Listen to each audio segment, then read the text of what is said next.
Hello friends, welcome to my channel.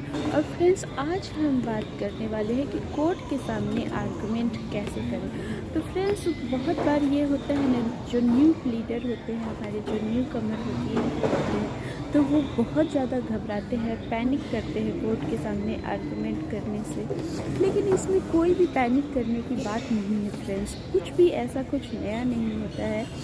हाँ, ये है कि आपका पहला एक्सपीरियंस है, तो वो एक थ्रिलिंग, एक इमोशंस रहते हैं अंदर। लेकिन जैसे आप अपने गार्जियन से बात करते हो, अपने पिता से बात करते हो, वैसे ही आप अपने जज से भी बात करें। जज भी एक इंसान ही होता है, जो कि आपके फैक्ट्स वगैरह सब जो आप प्रेजेंट करोगे, जैसे आप आर्ग्यू करोगे, उस बिना पे आपको जो है डिक्टेट करता है। लेकिन इसमें डरने की कोई बात नहीं है। अगर मान लीजिए कोई गलती भी हो जाती है आपसे, तो इसमें ऐसा कुछ नहीं है कि फांसी पे चढ़ा दिया जाता है।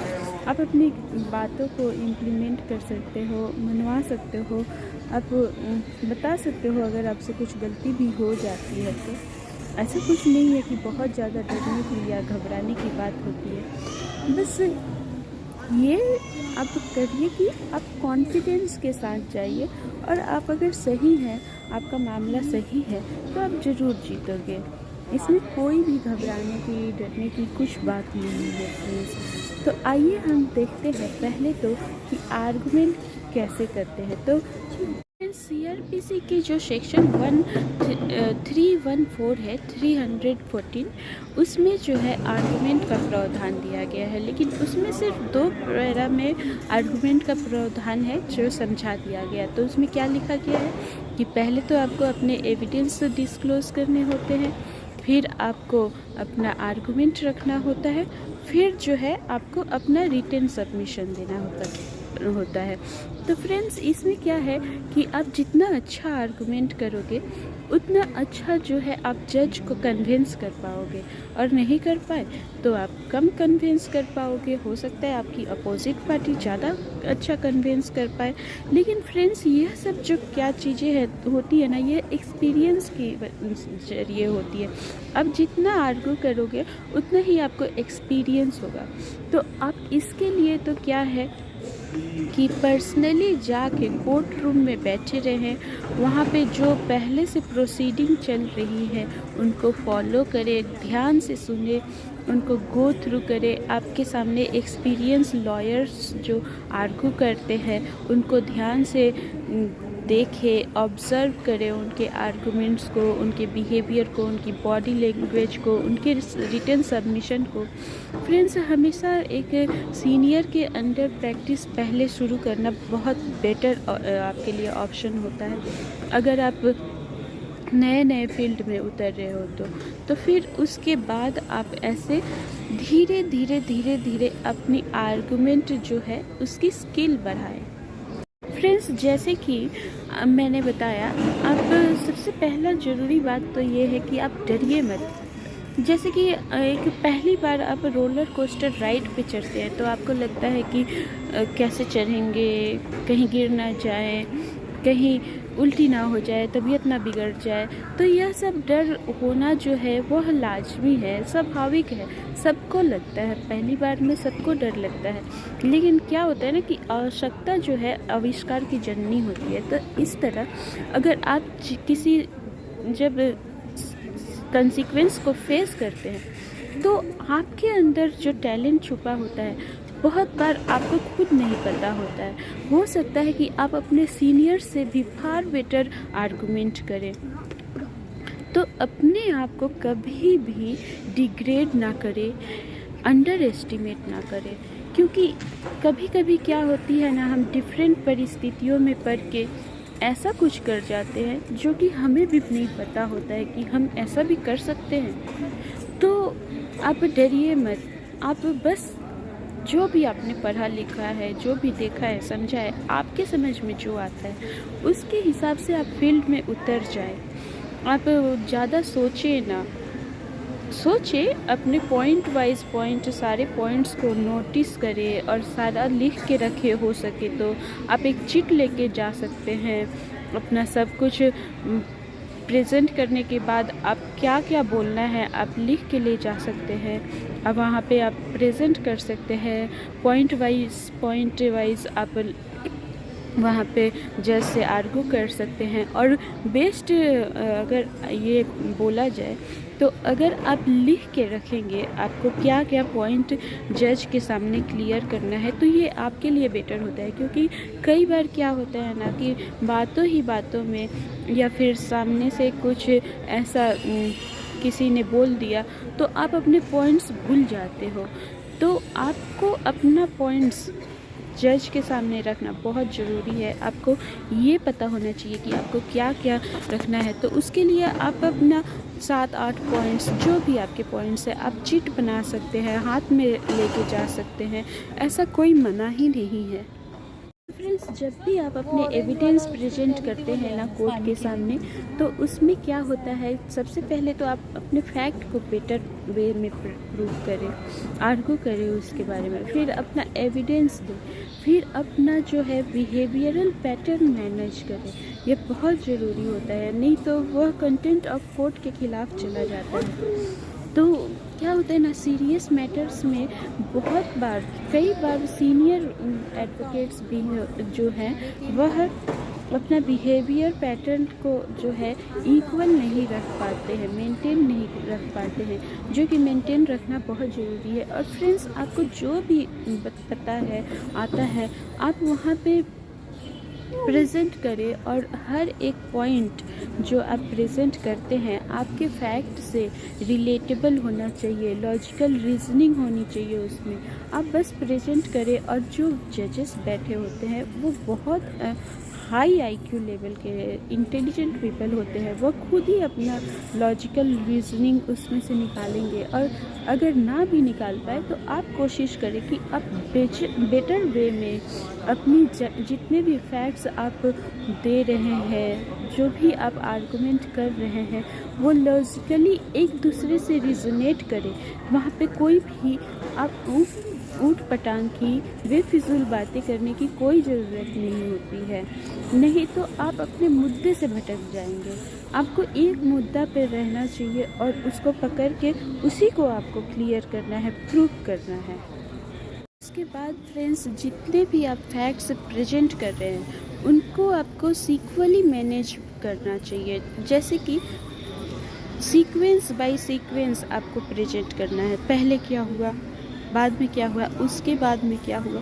यह एक सीक्वेंस से आप अगर प्रेजेंट करते हो तो आपकी आर्गुमेंट की जो है वह वैल्यू बढ़ जाती है और आप बेटर वे में चीज़ों को क्लियर कर पाते हो। आपको एक चीज़ बार बार नहीं बोलनी पड़ेगी, बहुत ही क्लियर तरीके से आपका मामला रन करेगा।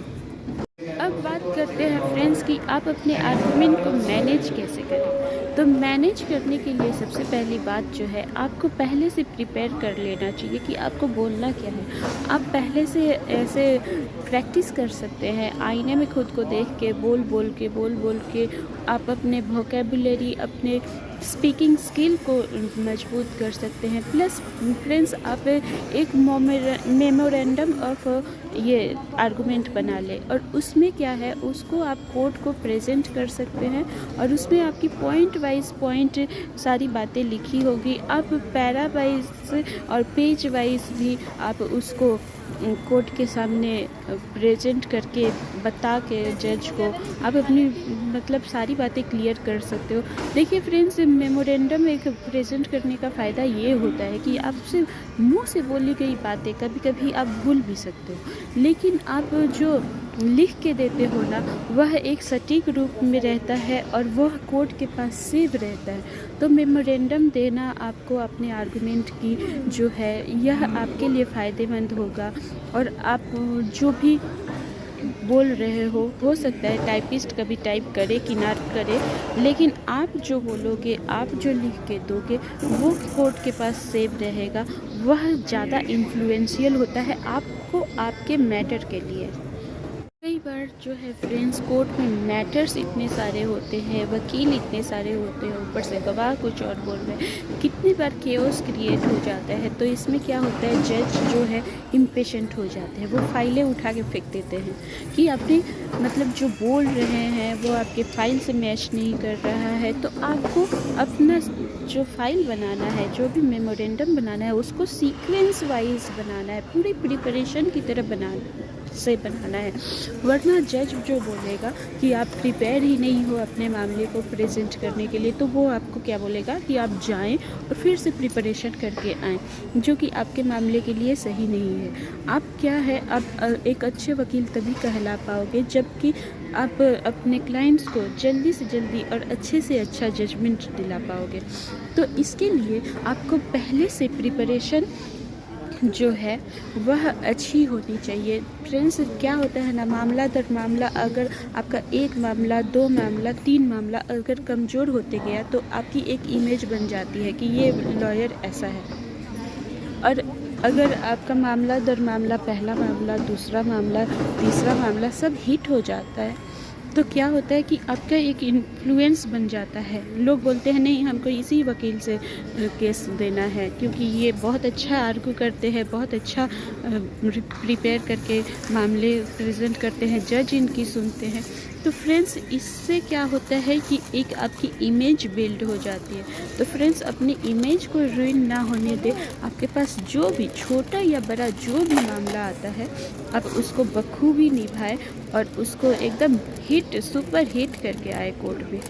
फ्रेंड्स ये सब का फ़ायदा एक ये है कि मान लीजिए आपके पास सिर्फ एक ही केस है, लेकिन जज का क्या है, उसको एक दिन में 100 केस देखना होता है, तो उसके पास जो है टाइम बहुत कम होता है। अब वो आप ही के केस में पूरा टाइम जो है नहीं दे सकता है, हार्डली वो 10 मिनट, आधा घंटा आपको आपके केस के लिए दे सकता है। लेकिन इससे क्या होता है कि अगर जज को ज़्यादा मेहनत करनी पड़ेगी तो वो इरिटेट हो जाएगा, फिर वो आपकी सुनना नहीं चाहेगा।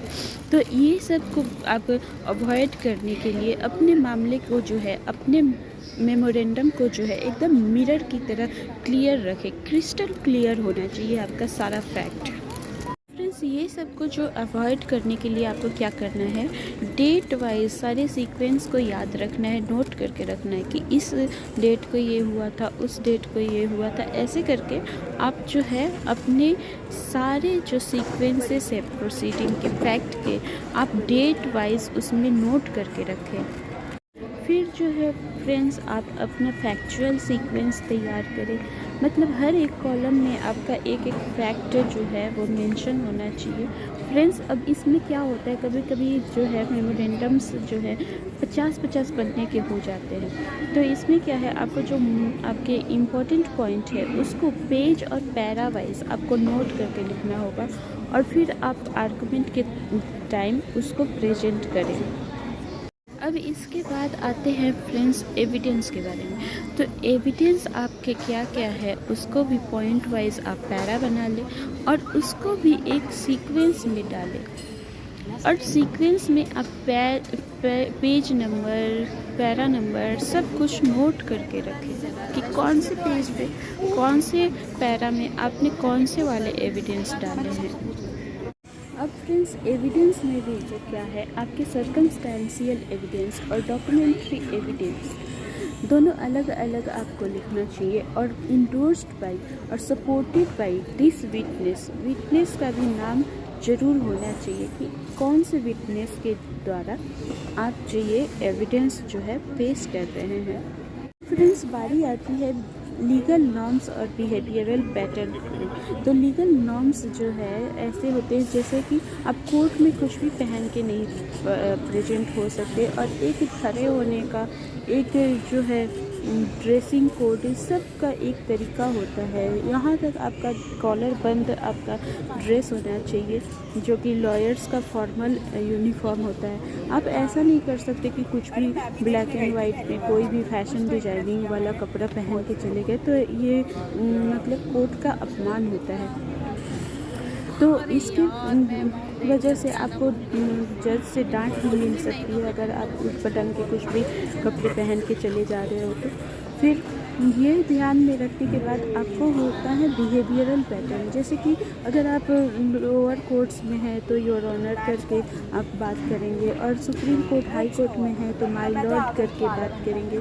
तो ये सब चीज़ें बहुत मैटर करती है कोर्ट में। तो फ्रेंड्स ये सब चीज़ें आप ध्यान में रखें। फ्रेंड्स कई बार होता है कि लॉयर्स जो है वो क्लाइंट को इम्प्रेस करने के लिए कितनी बार कोर्ट में ऊंची आवाज़ में बात करने लगते हैं, लेकिन फ्रेंड्स आपको क्लाइंट को इम्प्रेस करने से ज़्यादा ज़रूरी है जज को इम्प्रेस करना, क्योंकि आप जज को ही जो है जज ही आपका फ़ैसला सुनाएगा। तो आप पहले जज के सामने पोलाइट रहे और उनको इम्प्रेस करें, और उनको कैसे एड्रेस करना है इस पे बहुत ध्यान रखें, क्योंकि कई बार जो है हाई कोर्ट में सुप्रीम कोर्ट में योर ऑनर करके एड्रेस करने से जो है जजेस गुस्सा हो जाते हैं और वो आपकी मामला नहीं सुनेंगे, जो कि कई बार न्यूज़पेपर्स में भी आ जाता है। तो फ्रेंड्स इन सभी बातों को आपको बहुत ज़्यादा ही ध्यान में रखना पड़ेगा।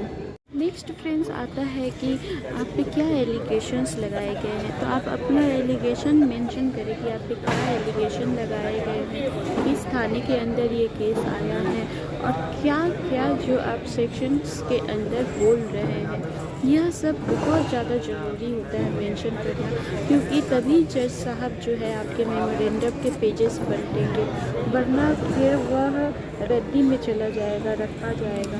तो आपको इन सब चीज़ों को बहुत सीरियसली लेना है, हल्के में नहीं लेना है। इन सब चीज़ों का बहुत ही ध्यान रखें। फिर फ्रेंड्स आप अपने फैक्ट रखें, अपनी प्रेयर रखें, और आप बताएं कि आपके साथ क्या क्या घटनाएं हुई हैं और आप चाहते क्या है। तो यह सब मेंशन करना आपके लिए बहुत ज़रूरी हो जाता है। फ्रेंड्स अब यहाँ पे बहुत सारे बातें मैटर करती हैं, जैसे कि आपको बताना होता है कि आपका मैटर क्या है, बेल रिलेटेड है या क्वेश्चन मैटर है। तो इसमें आपको तरह तरह के आर्गुमेंट्स देने होंगे। इसके बाद भी जज देखेगा, लिखा हुआ रहे, अगर क्रिमिनल एंटिसिपेटरी है फिर भी वह आपको क्रॉस चेक करने के लिए कई सवाल पूछते हैं। और फ्रेंड्स आप अपने जो फैक्ट्स के सबमिशन कर रहे हैं, मेमोरेंडम सबमिट कर रहे हैं, एविडेंस सबमिट कर रहे हैं, उसमें कुछ भी झूठ नहीं होना चाहिए। नहीं तो आपका झूठ अगर पकड़ा जाता है तो फिर मान लीजिए कि आपका केस गया, झूठ बोले तो मतलब आपका केस कमज़ोर हो जाएगा। जज भी फिर आपकी बातें नहीं ध्यान देगा, क्योंकि वहाँ पे आप जज को कंफ्यूज करने में लग जाते हो। फिर जज जो है इरिटेट हो जाएगा आपसे, वह आपकी बातें सुनेगा ही नहीं।